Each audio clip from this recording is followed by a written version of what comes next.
Hello guys, how to solve this cryptarithms. देखो पहला question क्या है, ई एफ इंटू ई और हमें मिलेगा जी जी जी, माने 3 डिजिट का एक नंबर मिलेगा, ठीक है।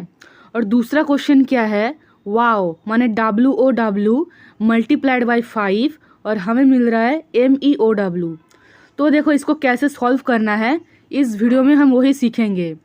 तो देखो पहला क्वेश्चन ई एफ इंटू ई और हमें मिल रहा है जी जी जी माने 3 डिजिट का एक नंबर। तो ई एफ को ऐसे चूज़ करना है ताकि उसको ई के साथ मल्टीप्लाई करके एक 3 डिजिट का नंबर आए। अच्छा जी कैसे दिखता होगा, 1 1 1 2 2 2 3 3 3 4 4 4 ऐसा जी का रूप होगा, ठीक है। तो देखो आप ये 1 + 1 + 1 करोगे 3 मिलेगा, 2 + 2 + 2 करोगे 6 मिलेगा, 3 + 3 + 3 करोगे 9 मिलेगा। आगे जितना भी नंबर है सबके सब नंबर 3 का मल्टीपल मिलेगा, ठीक है। तो सबसे पहले हम 1 1 1 को प्राइम फैक्टर्स निकालता है, ठीक है। तो 1 1 1 का प्राइम फैक्टर्स क्या होगा, सबसे पहले ये 3 से डिवाइड होगा और दे रहा होगा 3 3 ज़ा 9 एंड 3 7 ज़ा 21, तो 37 दे रहा है, ठीक है।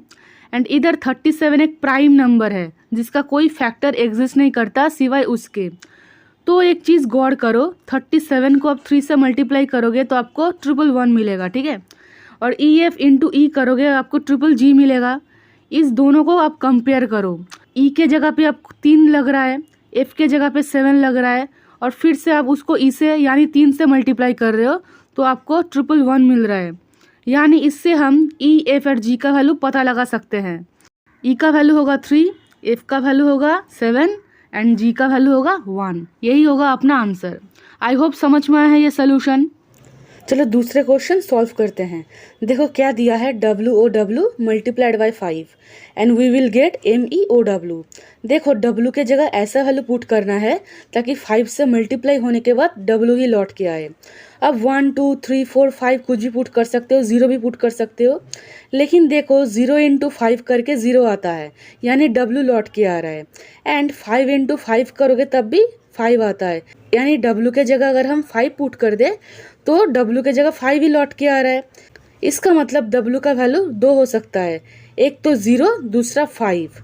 तो देखो अगर आप 0 पुट करोगे तो डब्ल्यू तो 2 जगह पे है ऊपर वाले, तो 0 और 0 हो जाएगा, वो जो कि इम्पॉसिबल है, ठीक है ना।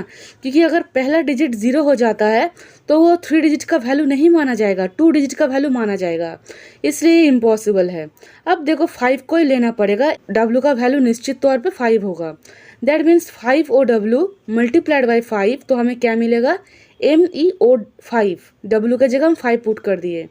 अब देखो 5 5 ज़ा 25, 5 लिखा हमने, 2 कैरी होगा माने ओ का जो वैल्यू होगा उसके साथ 2 ऐड होगा। अब हमें नहीं पता है ओ का वैल्यू क्या है। अब आगे देखो 5 × 5 करोगे तो आएगा 25। दैट मीन्स हम सोच सकते हैं एम आई की जगह 25। अब देखो ओ का वैल्यू क्या करेंगे ताकि इधर पुट करने के बाद आंसर में भी ओ रिपीट हो। अब देखो आप 1 पुट कर सकते हो और 1 × 5 करके 5 आएगा, प्लस 2 ऐड करना पड़ेगा तो 7 आएगा। इधर आ रहा है 7 बट हमने ओ का वैल्यू लिया था 1, तो नहीं मैच हो रहा है। ऐसे करके आप ट्रायल कर सकते हो, लेकिन जब आप 7 पुट करोगे ओ का वैल्यू तो 5 7 ज़ा क्या होता है 35, 35 प्लस ये 2 को अब ऐड करो होता है 37। तो देखो 7 लौट के आ रहा है और ये 3 अगले नंबर पे कैरी होगा। इसका मतलब क्या होगा, ओ का वैल्यू 7 हो सकता है। एंड हमने इधर 25 लिखा था, 25 के साथ 3 ऐड होगा तो होगा 28। तो एम ई के जगह पे हम क्या लिखेंगे 28। दैट मीन्स डब्ल्यू का वैल्यू आया 5, ओ का वैल्यू आया 7, एम का वैल्यू आया 2 एंड ई का वैल्यू आया 8, which is our required answer. I hope ये दोनों सोल्यूशंस आप लोगों को समझ में आया है। Thank you for watching this video.